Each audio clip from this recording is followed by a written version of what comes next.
Hi, welcome to Nothing Venture, Nothing Game.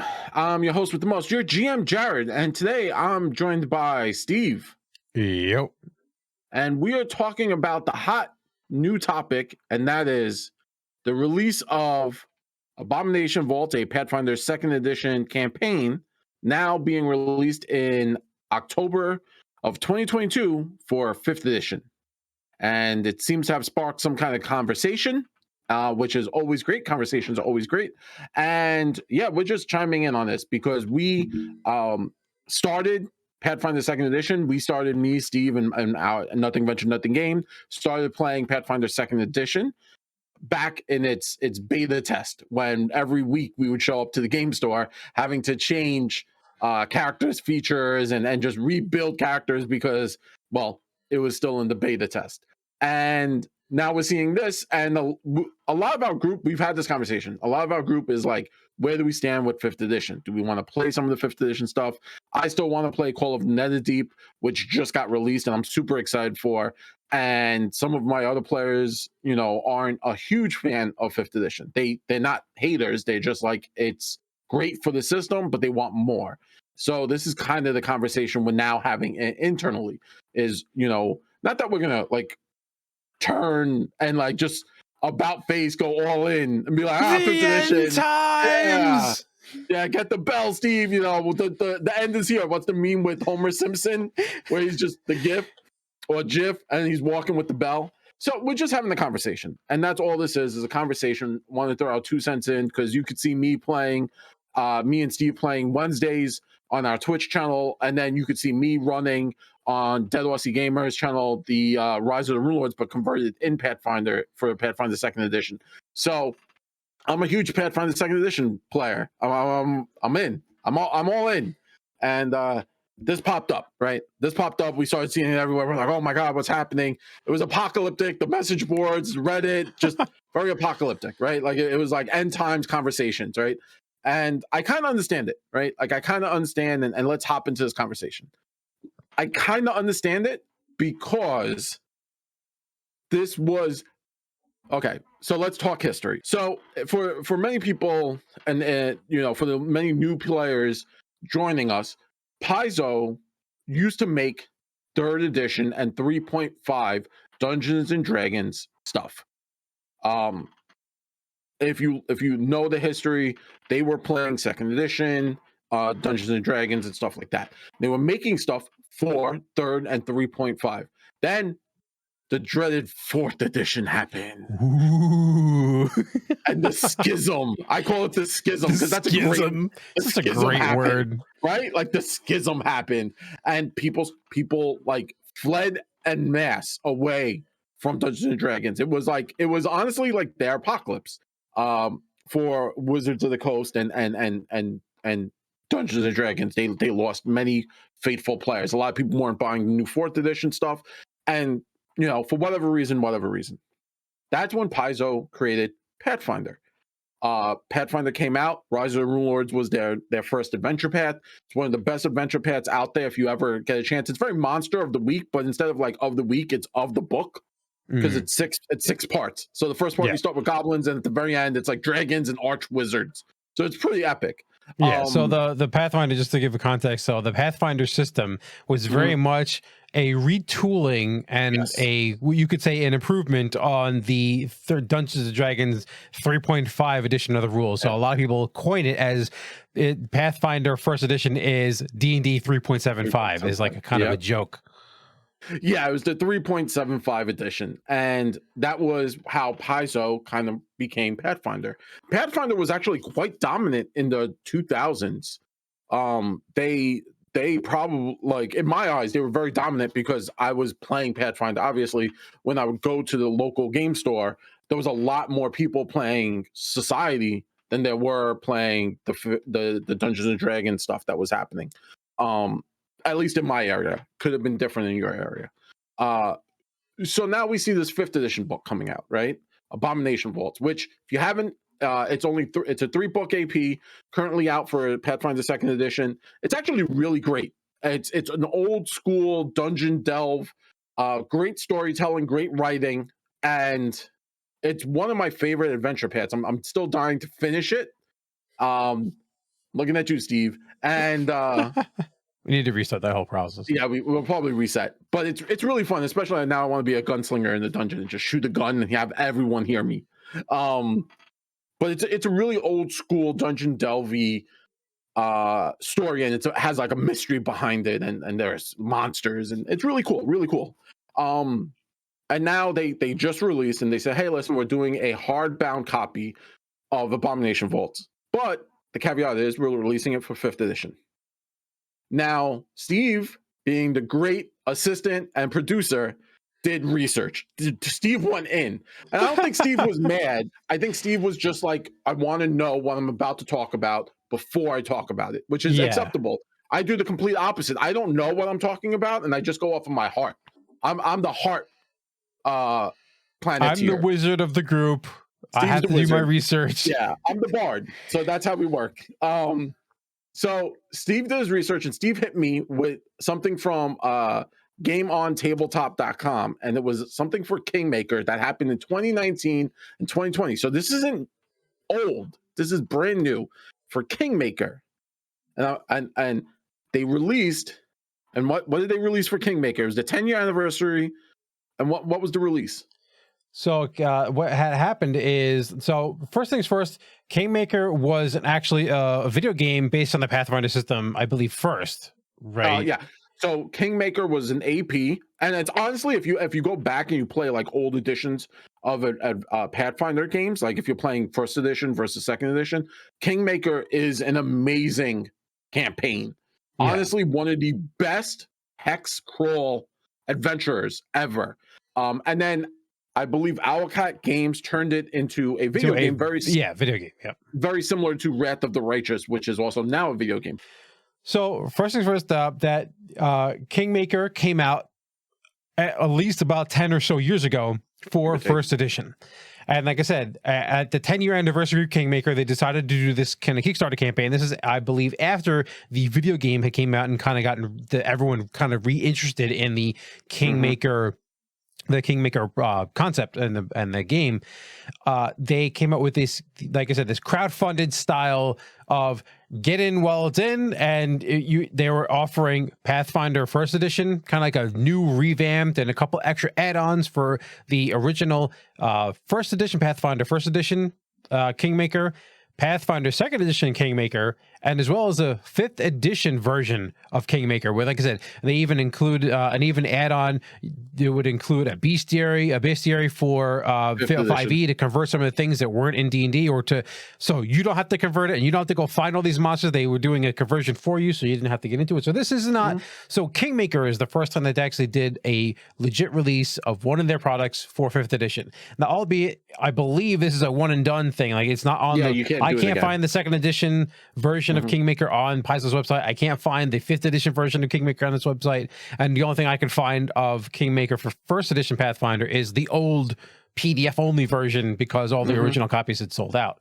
So this updated kind of 10th anniversary edition was just this crowdfunded thing that happened. And that they did raise the amount. They were initially asking for $50,000, and they had raised a total of $570,000. So they crushed that goal. But like I said, that's as far as I can find. I can't find this unless this other. That it was they say specifically it was a one and done. Okay. So they specifically say it's a one and done, and they had about 3,000 backers. So if you do the math, 3,000 backers, and they got about they got a little more than 500,000. So do the math there. So that's everyone getting everything all at once, because Kingmaker was worth it, right? So this isn't talking about Kingmaker. So we now have an established precedent where Pathfinder 2nd edition, Paizo, has started doing stuff for 5th edition. Now, I'm not calling people out, but there's this one game reviewer who said in a previous video that WotC was coming to take over Paizo. And it's entirely possible that's a thing. It's completely possible, but it's highly unlikely. And secondly, and now they had this new release, and then it's all over the internet, and now everyone's like, "Oh my god!" And in that video, he was like, see evidence is booming. I have evidence. honestly, Paizo has an established precedent with doing Pathfinder stuff in 5th edition. Paizo originally was created to do stuff as kind of like a home, like not like kind of like a homebrew of Dungeons and Dragons. Now I understand. I get it. You're talking to the man who will stand on the hill. I will be king of the hill. I'll stand on this hill and I'll die on this hill. But you have to understand it's a business, right? And if you're going to look at your pie chart, right? Because I talk to other gamers, right? So I'm out there in the mix. And if you want to look at the pie chart, right? So you have the pie chart of tabletop role playing. It's like all 5th edition. And then like this liver, that's everything else. So that's your OSRs. That's your index card RPG. That's your your Vampire the Masquerade. That's your I will say that in that giant pie chart of like a large percentage of D&D, yeah. Pathfinder and Paizo probably have a bigger chunk than all of the rest of them. Yes. I mean, you do have your Call of Cthulhu's that is hyperly popular with that one small community. You have all these other game systems, and we're not saying they're one's better and one's worse. We're just saying that Pathfinder, because of the popularity of 1st edition and the kind of slump of what 4th edition caused, not saying 4th edition is bad. I played 4th edition. I thought it was an okay system. But of the slump of 4th edition, and kind of Paizo got a large chunk of the market share. We don't know that the sales numbers, so I'm not going to say that Paizo had surpassed, but there's a potential that from the sales numbers, you could say that it's possible that they surpassed. Whatever the case is, they got a big chunk of people playing D&D to shift to Pathfinder during that era of the 4th edition era. And then 5th edition came out, and then with 5th edition and streaming and things like Critical Role and a lot of these other streamers that put a big eye back on D&D and back on 5th edition. Well, not back on 5th edition, when they kind of made 5th edition, a lot of people who were playing Paizo and Pathfinder switched back. And also you had a lot more influx of new players, and given the two systems, Pathfinder 1st edition and D&D 5e. D&D 5e is a much simpler system. So you're going to have a lot more people just playing it just in general. So the market kind of shifted back towards D&D, which, like I said, it's fine. But I still say Paizo still has had probably the second most, without actually looking at the numbers, but from the feel of what we've seen, they're a big chunk. They're nowhere near as big as D&D, which is this huge chunk here. But they're not just like part of the 1%. They may have a significant more. They're like the second probably biggest company in the RPG realm. And I honestly think, kind of going back to the point of looking at Kingmaker, I bet you money, and a lot of people are probably going to agree with me, that was their test to see how much. And I bet you they're looking at numbers, and I have a funny feeling that a lot of people who bought that, I want to say, I'm not going to say 50-50, but a large chunk of people, more than they anticipated, or maybe hopefully as many as they anticipated, got the 5th edition version of that game. And that gave the press, it goes, maybe this is a good idea to put this out right now. And but they already had things on the docket that they're already making. So maybe making some of this new stuff. And they also wanted to see how well some of these APs are going to sell. And Abomination Vault being so well received and a 3-book AP seemed to be, I guess, in their opinion, primed to be the next thing that they're going to try. And in this case, I think it's available on the website to pre-order. So unlike the Kingmaker, which is like a one and done, this is something that they will push traffic towards Paizo's site, which is probably what they want. I'm not mad, right? Like, more people coming into the hobby is never a bad thing. So I was huge into 5th edition, and then I saw Pathfinder 2nd edition was coming out, and then we started the beta test. And now I'm huge into Pathfinder 2nd edition. So it was my gateway drug. 5th edition was my gateway drug back into, Pathfinder was my gateway drug, and then 5th edition was my love, and now I'm in 2nd edition, and I don't think it's a bad thing. I think it's fine. I think a lot of people got worried. I think the concern here is a bit weird.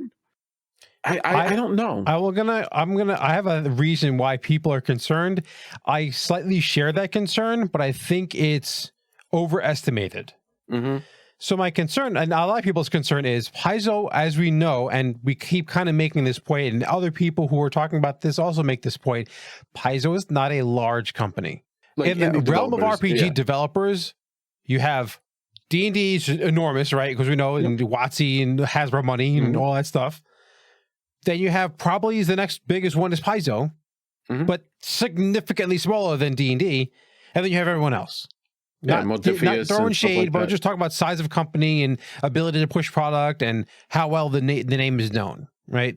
So the concern is Paizo being a significantly smaller company doesn't have as many resources because they're still developing stuff for Pathfinder First Edition, which is still, they're still developing stuff for it. And then obviously that's going to eventually slow down. Eventually they're going to stop supporting it.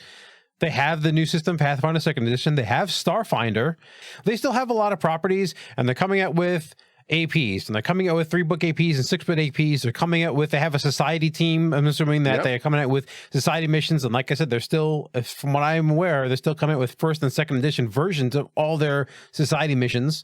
And they're coming with all these different products for that. So at some point you can be objectively concerned that you and I like Pathfinder Second Edition. The concern is that the few resources they have are going to be diverted away from the thing that they want to buy and they want to enjoy, and is going to be diverted into something that maybe makes Paizo a lot more money because, for us, like when you're talking about like an adventure path, all right, only generally the DMs will be buying the adventure path, and maybe some diehard fans that collect everything. But generally, not all the people are buying an adventure path. The player options, almost everyone's buying those. But so you need to widen that gap to have more people buy your stuff, which is any good business is going to think that way. And then what better way of going to the biggest game company around and saying, hey, we have products for you too. And then now all the DMs of D&D are buying your Paizo products. So the concern is like they're diverting attention away from the game that you want to buy and get stuff into stuff that is not going to help you if you're not into D&D. I understand. I think it's overblown, but I think that's still a valid concern. I think it is a valid concern. I can understand that being a smaller company comparatively, right? We could just say comparatively. I can understand that they just unionized, so they have a lot of finances that are like kind of moving around. And it's interesting. I will say this, my one big gripe, and this is my one big gripe, is the 5th edition book is a hardbound single copy, and I have these 3 floppy books out here, and it makes me salty. Like, if you're going to release the 5th edition one, release the 2nd edition one as one big book too. And then like try and double your, like try and grab for both. Because like now I'm like, I'm salty. I'm not mad. Does 5th edition have softcover books anymore? Because I know that they used to back in 3rd edition and 3.5 days. They had the floppy books, the thicker books. But does 5th edition have that, or they're all hardback? They're all hardbacks. Even the smaller ones? There are no smaller ones. Oh well, that'd be a reason why. There are. Yeah, it's all just hardbound books. So if you're like, if I'm getting Curse of Strahd hardbound, Horde of the Dragon Queen hardbound, and it's one book for the whole thing. Well, Horde of the Dragon Queen was 2 books, but that was their first AP adventure path for 5th edition. But like Curse of Strahd is 1 book. It's one hardbound book. What was that like? What was the Nether Deep, the newest one hardbound back. Strixhaven, 1 book. Avernus, 1 book. So they're trying to probably match their formatting style with that. Oh, it's a quest thing. Key interesting point. It looks like Abomination Vault is going to be available in a hardbound book for 2nd edition. I'm looking at this right now. I'm not mad. I'm not mad anymore. I'm super happy now. I'm amped. I'm behind it. So it actually looks like it's because obviously the Pathfinder 2nd edition version is already done. There's nothing they need to do with it. It's actually going to be, you can pre-order it now, and it's going to be available in May 22, at least as far as the website says. Of this year. So in like a month. Yeah, basically in May it'll release, give or take, unless anything changes, because everything current social, political, geopolitical situations might change. It might affect this. But it looks like they are issuing. You're able to buy the whole thing as 1 book. And it looks like it's hardbound, and it's. I I'm not going to say price. Redact my complaint, and I am proud to say I will have that AP and force Steve to play me, and play me through that entire AP. And remember, this is Abomination Vault is a 3-book AP, so it's only going to get you from level 1 to level 10, which is actually, and we were actually talking about this off camera before. So Pathfinder, Paizo specifically, had started with these grandiose big APs where they get you the level 1 to level 20. You kind of go all through, and more recently, whether it was because of the pandemic or not, they kind of started shifting to this idea that they still have the 1 to 20s and they still come out with those. And, you know, Agents of Edgewatch came out, Strength of Thousands came out. They're still coming out with 1 to 20, you know, full story APs, adventure paths. But they're coming out with these shorter adventure paths where it's only, so a normal AP is 6 books. That's 1 to 20. But they are coming out with these 3-book APs. Abomination Vault is one of those 3-book APs, which is much easier to convert, which is another reason that, and also converting to 5th edition is much less common for a character to go from level 1 to level 20. On average, what I see online for people talking about, it's usually like 1 to 8 or 1 to 10, or maybe they start at 3 and go to 10 or 13.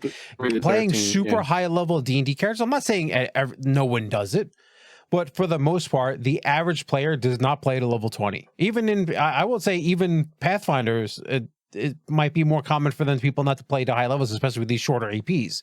You might start at a high level and just jump to 20, from 11 to 20, and you don't have to worry about the first. So, you know, you're not playing these APs for years. You can get out maybe in 6 months, or maybe you can drag it out to a year.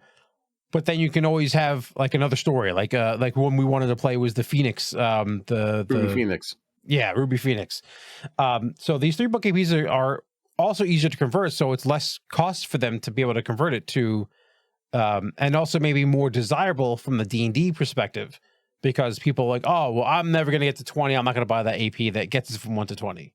But I will play 1 to 10, definitely. You know, so that might be a reason why they picked that one specifically. Yeah. No, I actually am a proponent of the 1 to 20 is very difficult. I've done it a few times. It is a marathon. It is not a sprint. It's all, you are in for a ride. It's fun, but you have to work on it every time, because you have to understand, not to be mean, but like you have to think of it like this, right? Like, you don't sit down and watch every Marvel movie, superhero movie back to back for a reason, because you will go crazy. Like it's just hard, right? Like it's hard. I've done 5th edition level 1 to 20. Took me 2.5 years. You know, so with that being said, I understand the shorter conversions as being the more likely way to bring in people to from 5th edition into the Pathfinder universe. With that being said, I have been seeing a lot of people on the forums talking about, hey, I'm coming from 5th edition to 2nd edition. How does this work? And I think this is a great way, because you could say, oh, hey, why don't we start in this new area? Hey, guys, I got this new adventure path that's actually from Paizo, and it plays in this whole living universe, right? And we can start playing, and remember, I kind of felt they were doing this for 2nd edition. Troubles in Otari and Abomination Vault all take place in the same starting area. So to me, it felt like Sandpoint from Rise of the Runelords. Sandpoint was like the first starting area, and there was like a lot of things that happened nearby early on. And for me, Troubles in Otari and Abomination Vaults all being in the same area kind of made sense. And I feel like, I'm not 100% sure, I do feel like the adventure box, the starter box, takes place in Otari too. I'm not 100% sure. I believe so. I'm like 75% sure with that. But correct me if I'm wrong, Steve. But again, with that happening in that situation, as like all of them kind of happening in the same area, to me as a GM, I would be like, have this 5th edition thing, and then we play from 1 to 10. And then I'm like, hey guys, would you like to try 2nd edition? And then I got the starter box, and it takes place in the same area, and all the players are like, oh, I know, Queen Queen Bee from the tavern because she was in that last adventure path. And I know Fisherman John over there because he was in that. And now I have personal connections. Not me personally, but now now I have these connections and everything starts to click. And then all of a sudden now I'm playing and enjoying playing in second edition. And it's a gateway. That's what I think is more of what this is a gateway. I'm not concerned that like WotC is secretly like coming for Paizo. I don't think this isn't Highlander. I'm very much on only the fence. one. Yeah, I'm not like I don't think the tabletop role playing scene is Highlander and WotC is like, oh, Hasbro has to come down and take someone's head. I don't think that's happening. I think what we're seeing now is, like Steve said, a large fear of people concerned at the size and scope of what Paizo is able to handle and the quality that is coming out. Because they're the one thing I do have to say about Paizo, their quality of writing is amazing for the most part, right? I got my beef with a few things from Agents of Edgewatch. I got beef with Agents of Edgewatch. But with that being said, for the most part, a lot of their books are really, really interesting. Troubles in Otari was great. Abomination Vault was really fun. Strength of 1,000. I read through it. It looked really fun. Comparative, like as a magical school concept, it was really interesting. Very different. They had like options for non-combat, but they still had combat in there. To double back on your beginning box, it is the adventure that's inside the beginning box is called Menace under Otari, so it is in the same area, same region. Yeah. So again, they have 3 things already in that region. So I also here's the thing that I think people aren't talking about. Mm-hmm.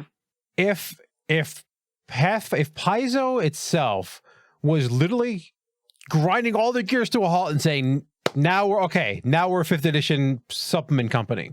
Mm-hmm. I don't think that they would take Abomination Vault and convert it. No. I convert it to 5th edition without changing proper names to 5th edition stuff. Oh, to like make it it's still in Otari. Universe. Otari is a Pathfinder. It's a universe like town, right? Yeah. So in all honesty, if they were completely having a thought of like completely abandoning, now I'm not saying that they don't have a choice. They could always do this later. But if they were like really thinking about, okay, we need to like really shift gears into high gear to make all 5th edition stuff and sacrifice everything Pathfinder and everything Starfinder. Don't you think this wouldn't be in Otari? This would be in Greyhawk. This would be in Forgotten Realms. This would be in somewhere else where they were legally allowed to put this. Obviously, this is their own product, so there's certain proper names they can't use. But don't you think that they would try to drop this, make it easier to drop into a place? I mean, look, as a DM, you could do magic on your side of the screen and make this appear anywhere. But for the AP itself to not give you any help, now I'm not saying it. I haven't read it because it's not out yet, but based on the description, it's still in Otari and it's still in a Pathfinder universe. It's still on Galarian. Yeah. So this could be a way for them to come out with a thing to pull people not away from pull people away from 5th edition and say, hey, look at our stuff. Look at our new edition of the game. And look at our 2nd edition. And you love that so much. And oh man, you want to play the next thing? You want to play the next thing? Now we got you. Yeah. No, it's true. It's true. What's funny is a lot of times when I was playing 5th edition, I would have those like elderly people moments where I would forget I was playing in Forgotten Realms and I would reference stuff from Galarian and I'd be like, like Hell Knights, where I always thought were like an interesting concept. Yeah. And I brought them into my 5th edition campaign that I was playing. And I was like, no, they're Hell Knights. And I was playing ironically with Fabio, one of our GMs who GMs 5th edition stuff. And I was like, oh, it's a Hell Knight group. And he played Pathfinder with me. So he knew what I was saying. He was like, did you just put something? I was like, yep. And he was just like, you son of a gun. I'm not gonna curse because I don't want to get demonetized. But yeah, both the Paizo and the D&D police were on you. Yeah. I had Jason Bullman just knocking on my door, be like, excuse me, sir, you can't do that. No, I'm joking. But like they again, I think this is a lot of smoke and no fire. I think this is just a smart decision. Now, like I said, at the end of the day, I'm concerned that things are getting diverted, and especially that Paizo is having to restructure to a degree because of the whole they're unionizing and everything, and things are like things were already tenuous with that whole like the union is starting to be established at this point, and all the changes that encompasses with that, as well as now they're coming out with 5th edition products, or at least this is the first. This is their first one that's going to be fully available on their website. That it's not a Kickstarter. It's not a crowdfunded thing. It's going to be available on their website, and it's probably obviously they go out of print all the time. So it's also always going to be available on PDF.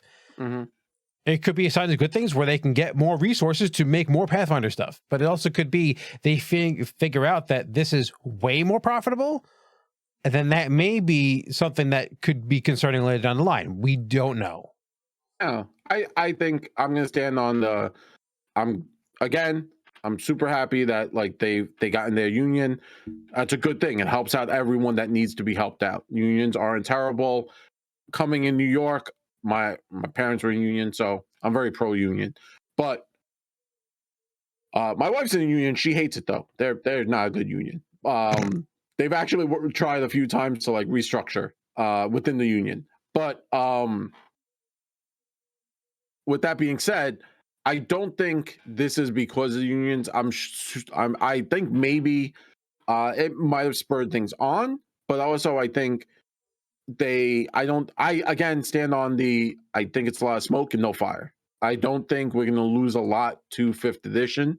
I think what we're going to see is a nice influx of new players to 2nd edition and to Starfinder.